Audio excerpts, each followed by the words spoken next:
So in previous class we were discussing about antenna basics.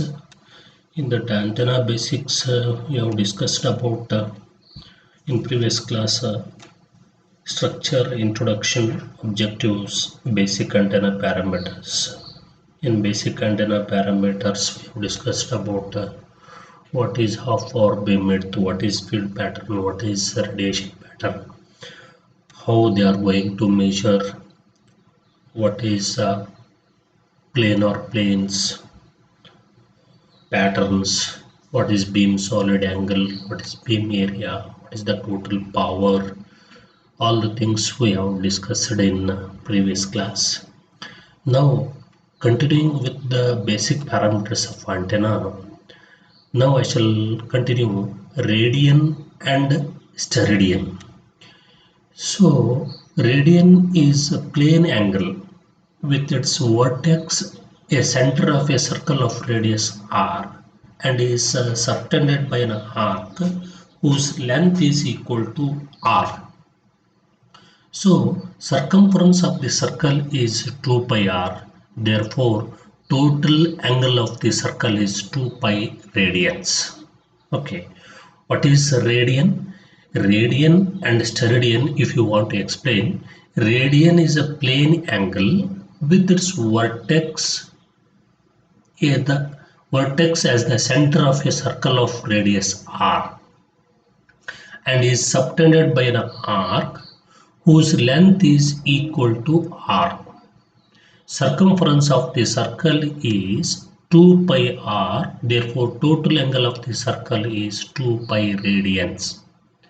So now what is steradian?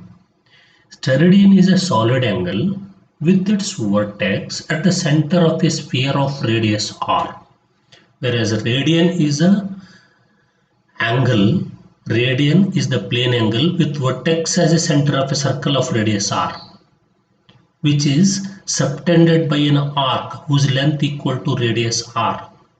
So steradian is solid angle with vertex at the center of the sphere of radius r, okay, which is subtended by a spherical surface area equal to the area of a square with the side length r.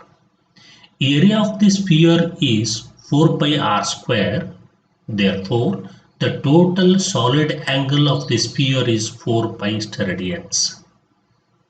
Okay, so now this is the what is beam area. See, radian means it is the angle subtended by a vertex of a circle r. It is an open angle with by an arc which is having a length. This angle is called as a radian, angle subtended by a radius of a circle with arc length r. Okay, so this is radian, whereas steradian means it is a vertex of the sphere. This is the area on the sphere of which makes an arc, which makes an angle surface with the area r square. Okay, so 1 steradian is equal to 1 radian square. 1 steradian is equal to 1 radian square. Radian is equal to what? 1 steradian is equal to, radian means 180 by pi whole square is equal to 3282 is 0.8064 square degrees. So 4 pi 1 steradian is equal to 3283 square degrees.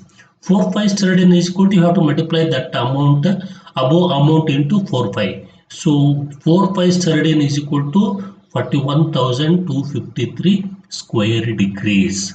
Okay, you see 1 steradian is equal to 1 radian square. Radian is written in the form of 180 by pi whole square. So 1 steradian is equal to how many square degrees we will getting? 3283 approximately square degrees you are getting.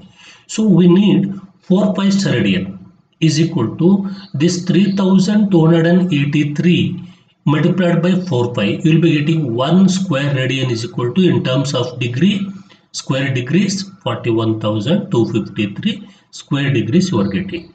Okay, so this you have to this small derivation you will be getting in the examination, right? The infinitesimal area ds on a surface of a sphere of radius r in spherical coordinates with angle theta and pi, as theta is a vertical angle, here pi is the azimuthal angle. So therefore, what is the small elemental area or infinitesimal area ds is equal to r square sine theta d theta d pi. But we know that from this definition, a solid angle or beam area ds is equal to r square into d ohm, because d ohm is equal to sine theta d pi. So ds is equal to r square into sine theta d pi can be replaced by r square into d ohm, because beam solid angle definition is d ohm is equal to sine theta d pi. So d ohm beam solid angle is equal to d ohm is equal to sine theta d pi. Now definition of this the definition is the power radiated from an antenna per unit solid angle is called the radiation intensity, capital U. The radiation intensity. Now I will move on to the next topic, radiation intensity.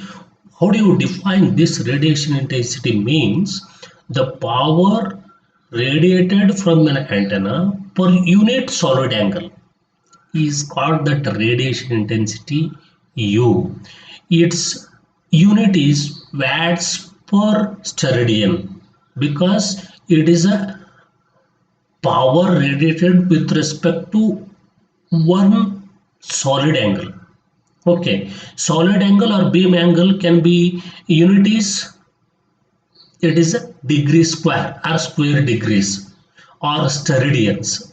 So watts per steradian or watts per square degrees is the unit of radiation intensity. What is radiation intensity?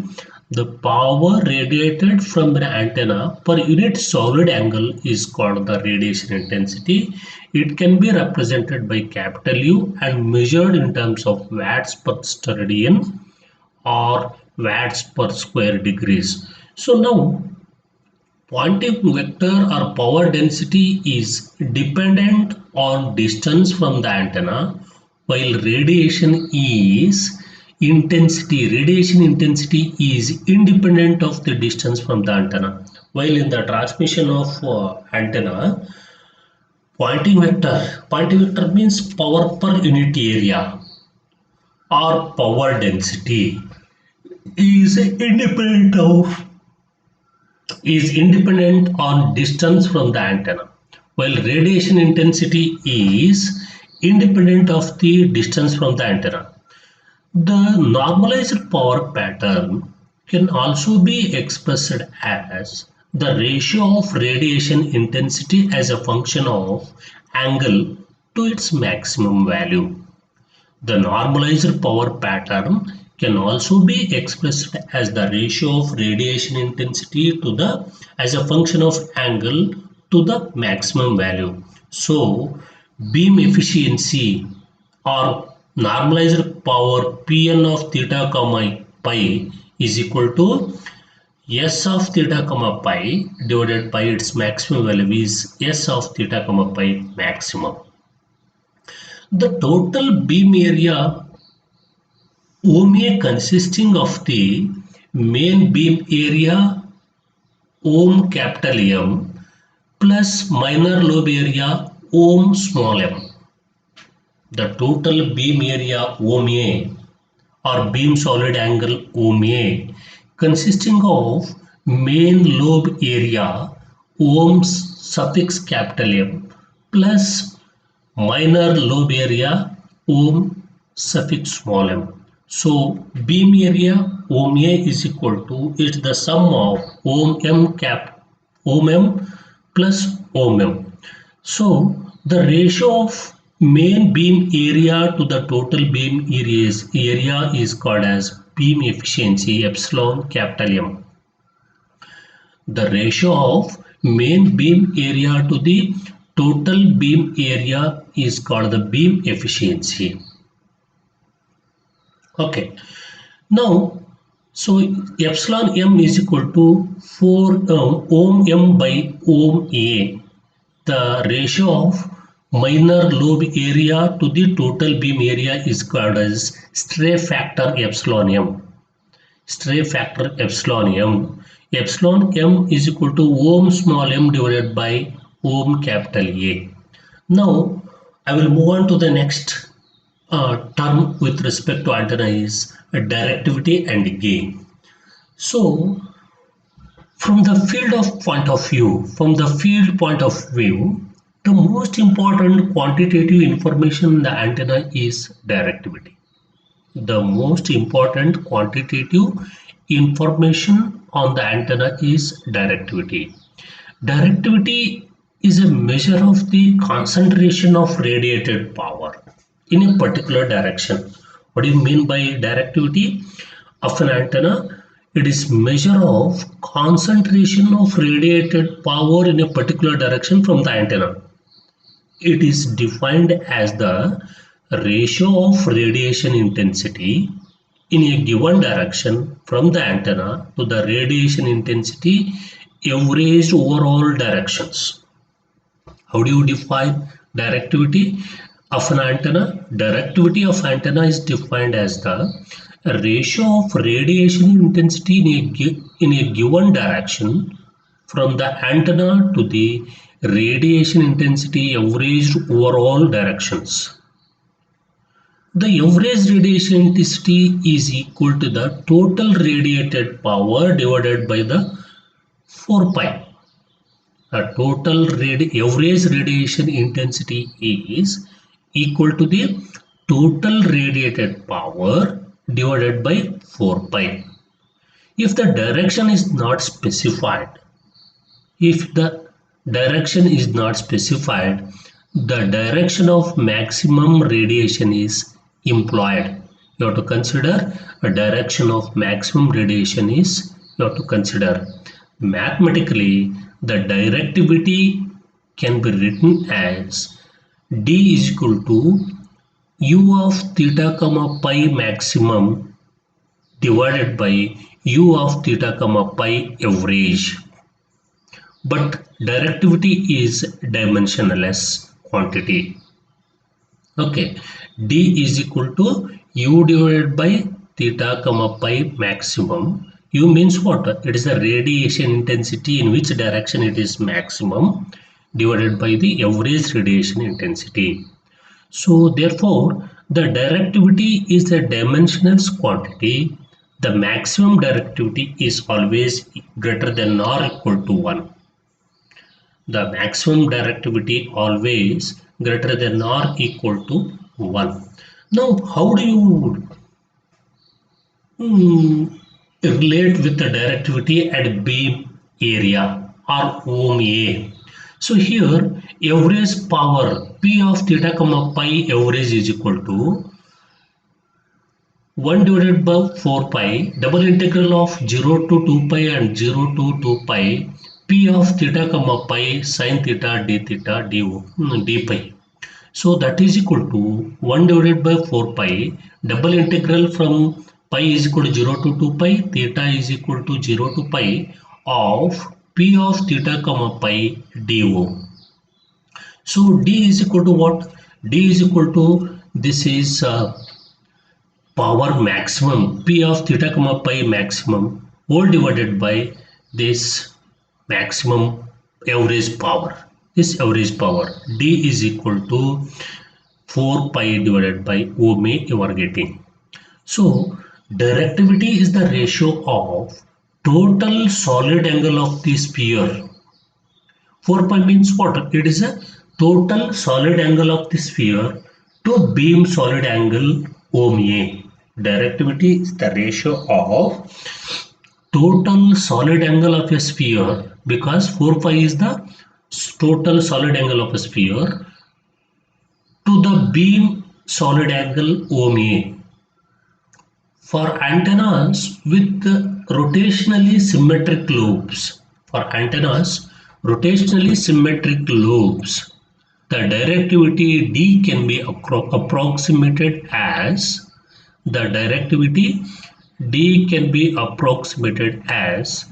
D is equal to 4 pi divided by theta into pi. D is equal to 4 pi divided by theta into pi.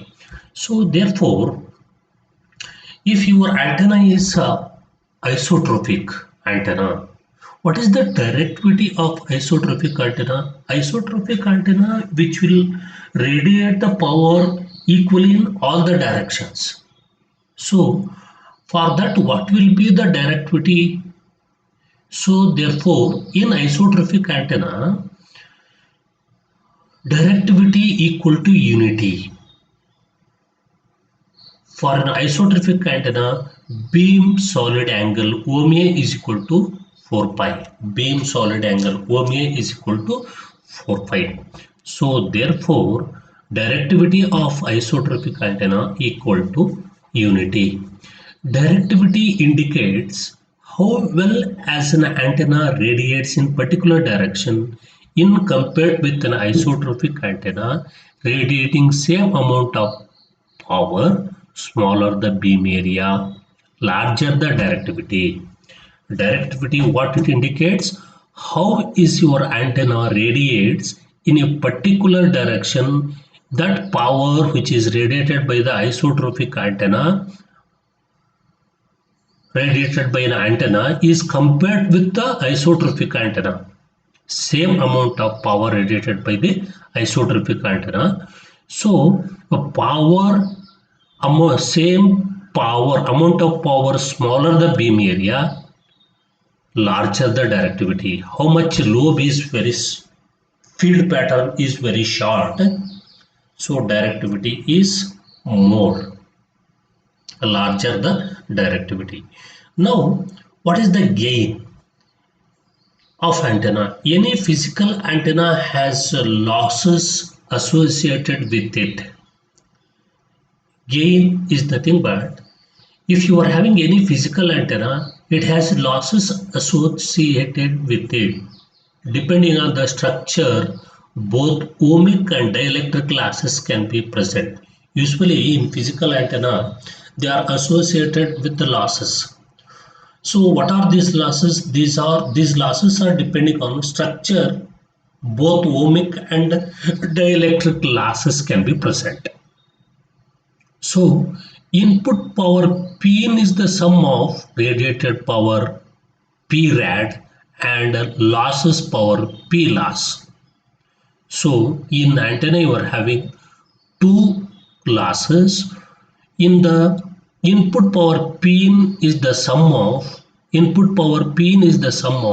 radiated power, that is P rad, and losses are called P loss. So total input power Pin is equal to, it is the sum of losses of P rad plus P losses. So therefore the gain G of antenna is an actual or realized quantity which is less than directivity D. The gain of an antenna is an actual or a realized quantity which is less than directivity due to ohmic losses in the antenna.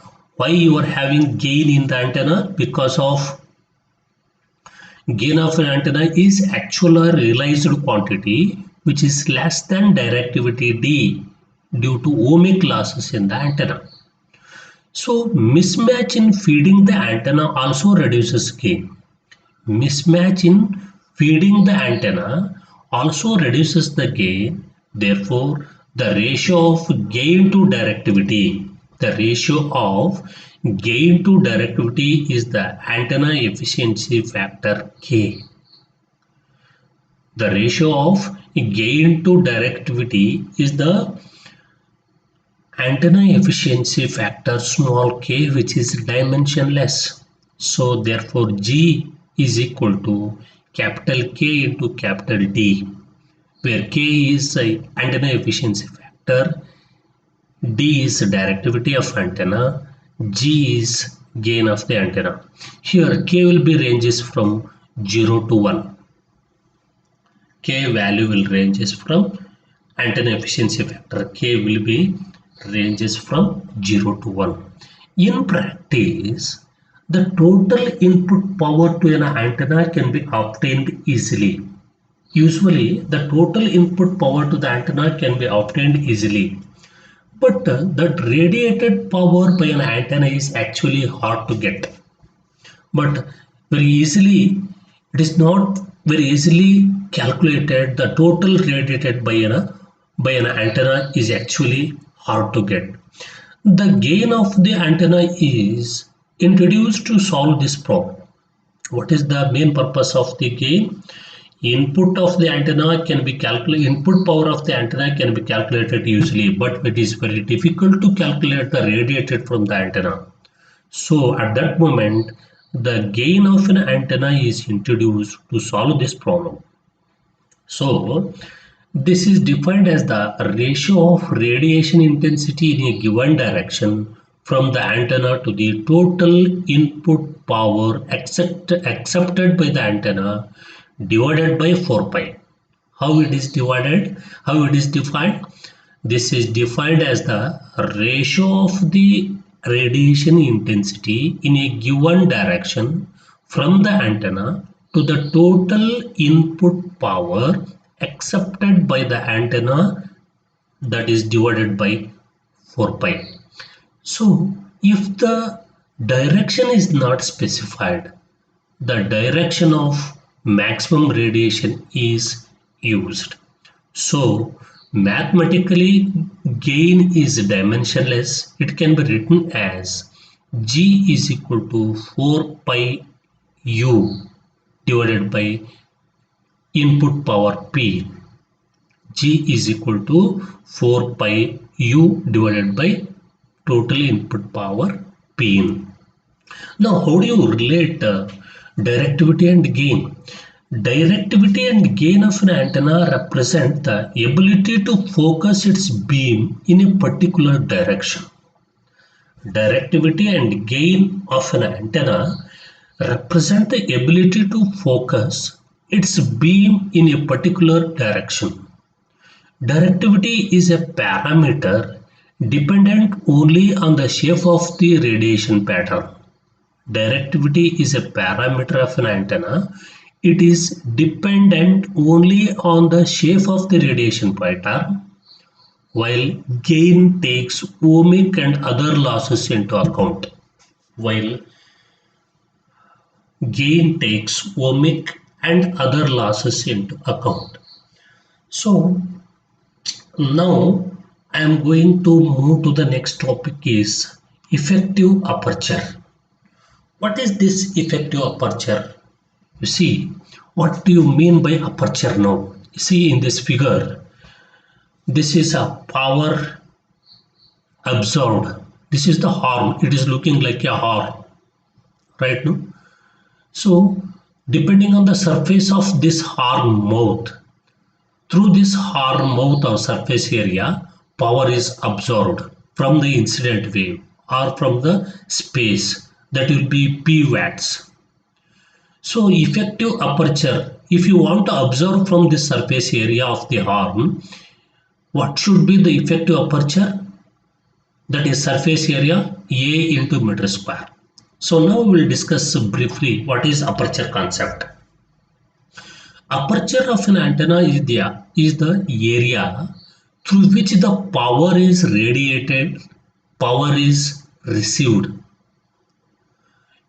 Aperture of antenna is area through which the power is radiated or received. At the transmitting antenna, how much the area of your antenna is more, that much of power, more power is radiated into the space towards the receiving antenna. So how much the surface area of the antenna at the receiver is more, that much of power is received by the antenna will be more. So concept of aperture is most simply introduced by considering a receiving antenna. Why this aperture concept is introduced? because of considering a receiving antenna. If your receiving antenna be rectangular horn, it is shown in figure. If your receiving antenna is be a rectangular horn, it is immersed in the field of uniform plane wave as shown in figure. So how much power it will be received?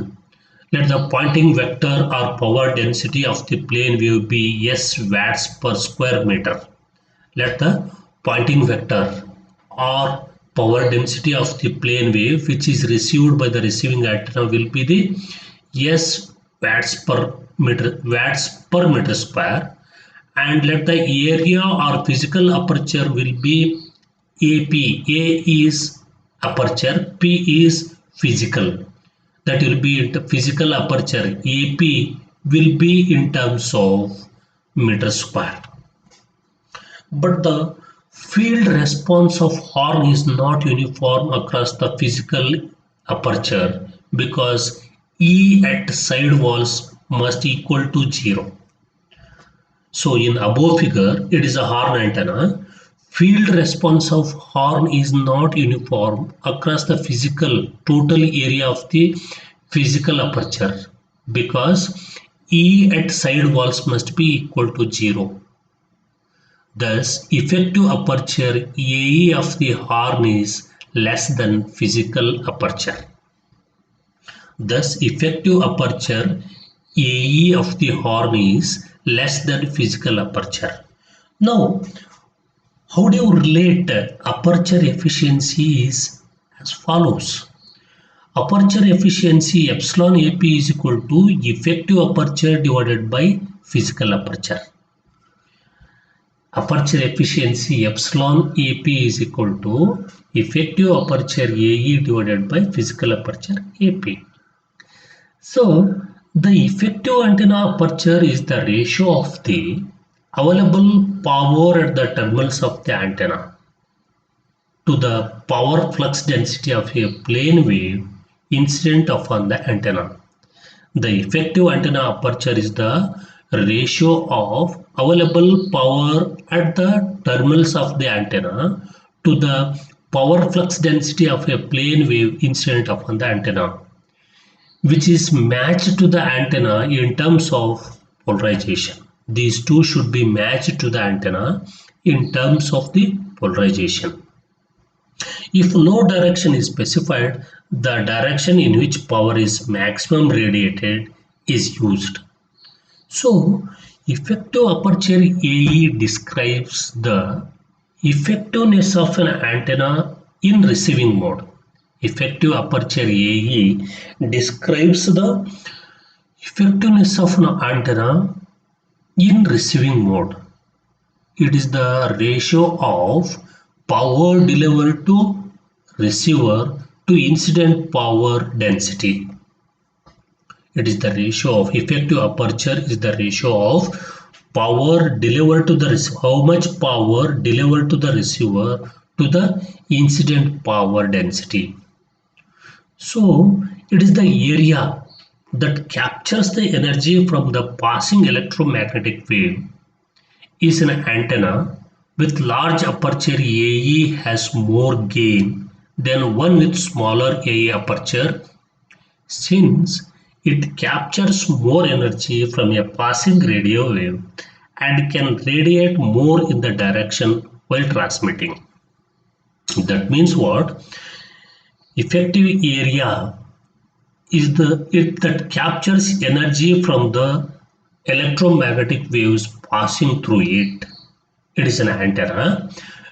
If this transmitting antenna is having large aperture area AE, it has more gain with one antenna which is having small aperture, since it captures the more energy from the passing radio wave and it can radiate more energy if it is working as a transmitting antenna. So effective aperture and beam area. If you consider an antenna, how do you relate effective aperture and beam area? You see here, This is your antenna, which is having effective aperture AE. Okay, it radiates the power represented by this field pattern. This field pattern is having the beam solid angle OMA like this. This is the beam solid angle OMA. So this is field at the antenna EA.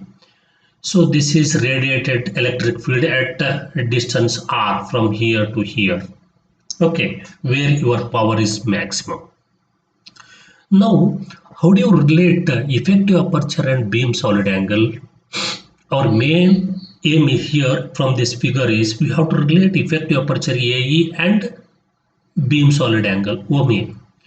Here you have to consider the antenna which is having the effective aperture AE. This antenna will radiate all of its power in a conical pattern of beam area OMA. Beam area OMA, assuming uniform field EA over the aperture. Assuming at the transmitting antenna, which is having the effective aperture AE, you have to assume that it is having uniform electric field at the aperture.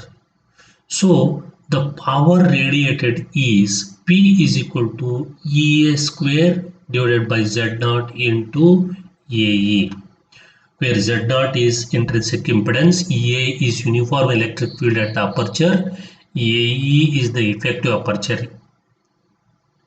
So assuming a uniform field at the receiver will be ER, this is at the receiver, uniform electric field ER for field at a distance R, the distance between this transmitting antenna and this where your power is received, which is having the beam solid angle in field pattern OMA. So assuming a uniform field pattern ER in far field at a distance R, power radiated is also given by P is equal to ER square divided by Z naught into R square ohm A. So equating the two and noting that ER is equal to EA into AE divided by R into lambda. Equating the two, ER is equal to EA, AE by R lambda, we get aperture beam area relation. Lambda square is equal to AE into ohm A, AE into ohm A. So at a given wavelength,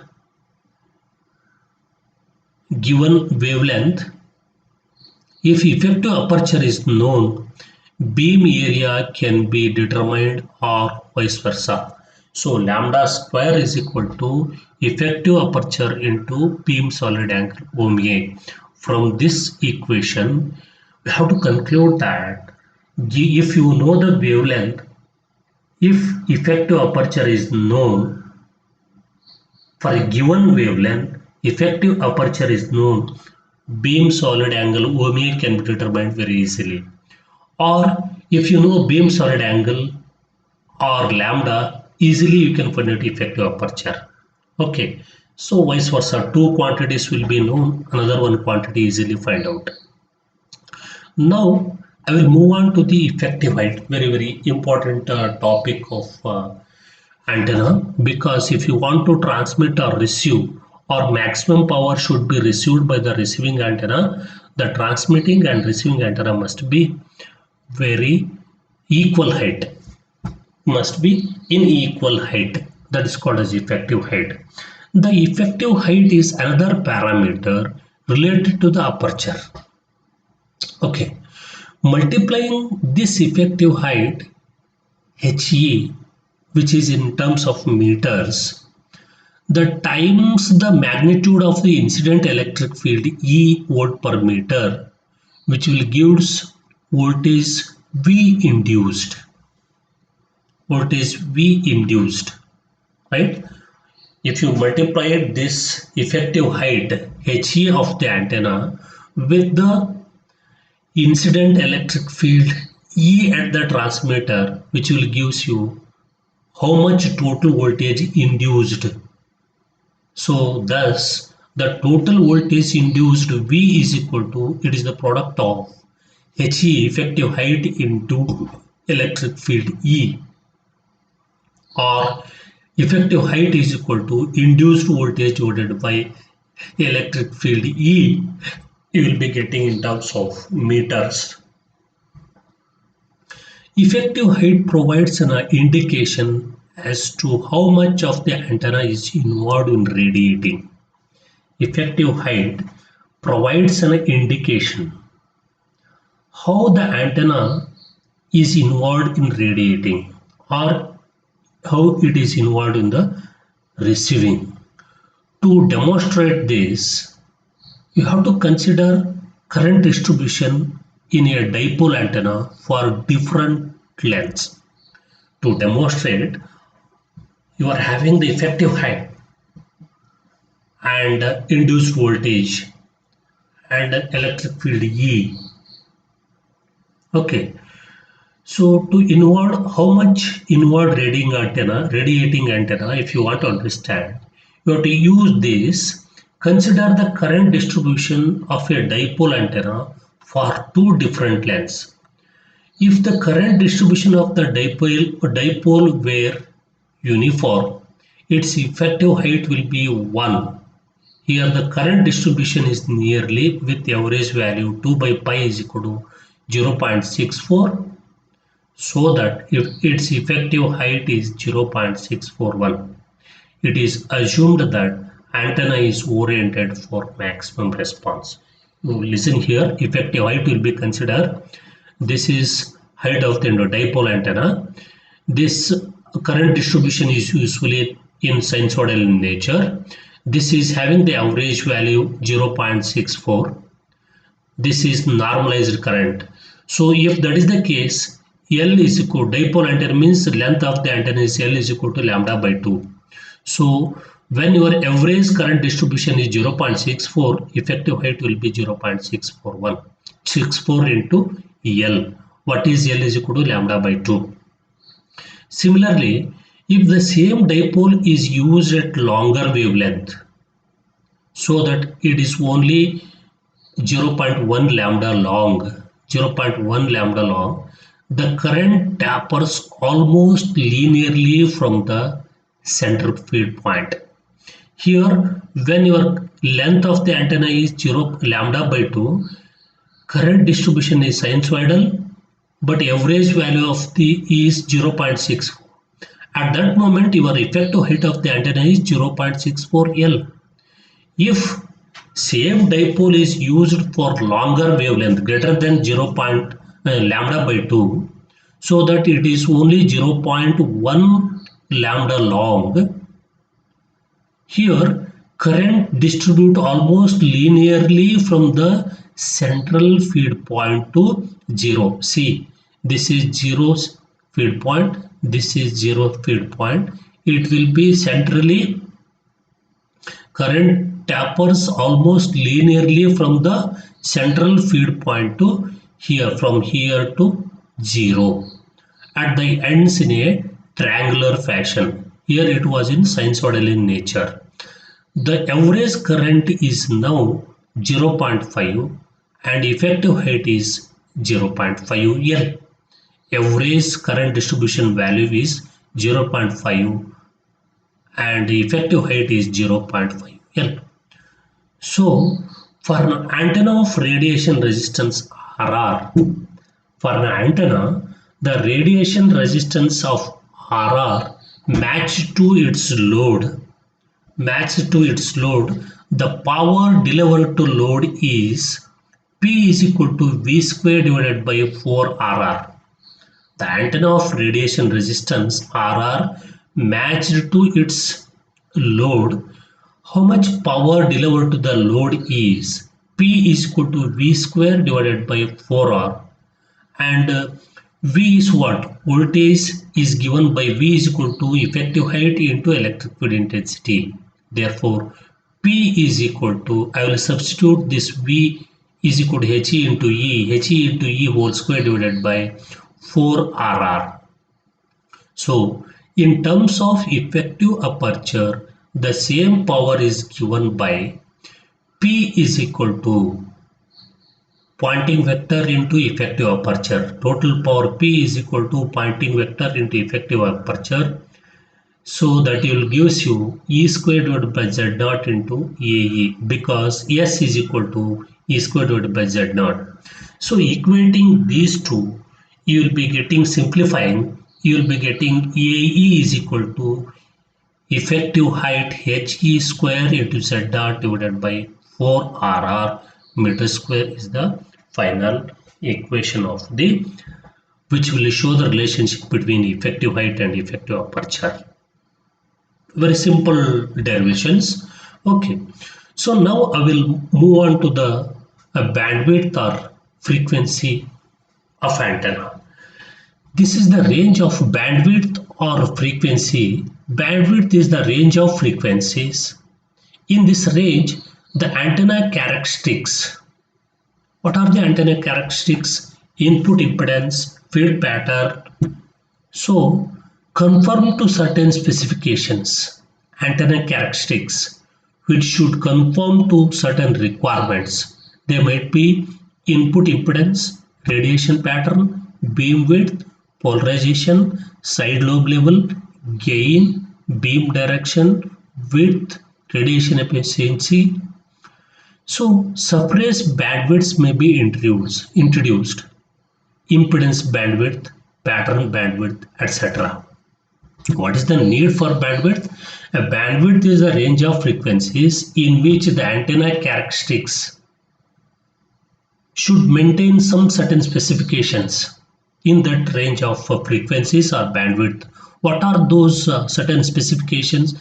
Antenna characteristics which should conform to certain requirements. It might be input impedance, radiation pattern, beam width, polarization, side lobe level, gain, beam direction and width, radiation efficiency. So the field bandwidth of broadband antenna is expressed as the ratio of upper to the lower frequencies. Field bandwidth of broadband antenna is expressed as the ratio of upper to the lower frequencies where the antenna performance is acceptable. Based on bandwidth, antenna can be classified as broadband antennas, narrowband antennas. In broadband antennas, bandwidth is expressed as ratio of upper to lower frequencies of acceptable operation. That is, example 10:1 bandwidth means FH is 10 times greater than FL. Higher frequency is 10 times greater than lower frequency in broadband antenna case. Now, narrowband antenna bandwidth is expressed as percentage of frequency difference over center frequency. In narrowband antenna bandwidth, it is expressed as percentage of frequency difference over center frequency. Example, 5% means FH minus FL divided by F naught is 0.05. So, bandwidth can be considered to be the range of frequencies on either side of a center frequency. Bandwidth can be considered to be the range of frequencies on either side of a center frequency. Okay, so therefore the FBW, field bandwidth of broadband antenna, is expressed as the ratio of the upper to the lower frequencies where the antenna performance is acceptable. So for broadband antennas, FBW, frequency bandwidth, is equal to F maximum divided by F minimum. So bandwidth, broadband antenna with bandwidth as large as 40 is to 1, it has been designed. Such antennas are referred to as frequency independent antennas. If our broadband antennas with the bandwidth is large as 40 is to 1, it has been designed. Such antennas are referred to as frequency independent antennas. For narrowband antennas, bandwidth is expressed as a percentage of the frequency difference over the center frequency. So that can be represented by F field bandwidth is equal to F max minus F min divided by center frequency F naught into 100%. Usually F naught is equal to F max plus F minimum by 2, or F naught is equal to root of F max F min. So the characteristics such as Zi, the characteristics of antennas are input impedance Zi, gain G, polarization, etc. of antenna does not necessarily vary in the same manner. The characteristics of antenna, input impedance, gain, and polarization of antenna does not necessarily vary in the same manner. Sometimes they may be critically affected by frequency. Usually there is a distinction mode between pattern and input impedance variations. Therefore, pattern bandwidth or impedance bandwidth are used. Pattern bandwidth means what?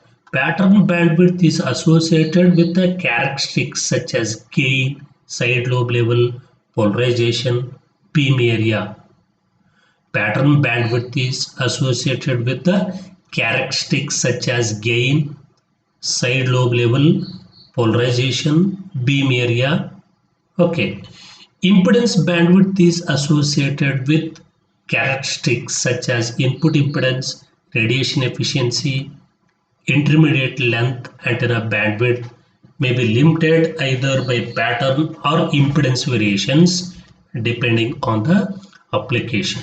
If bandwidth is large, like 40 is to 1, antenna can be considered frequency independent.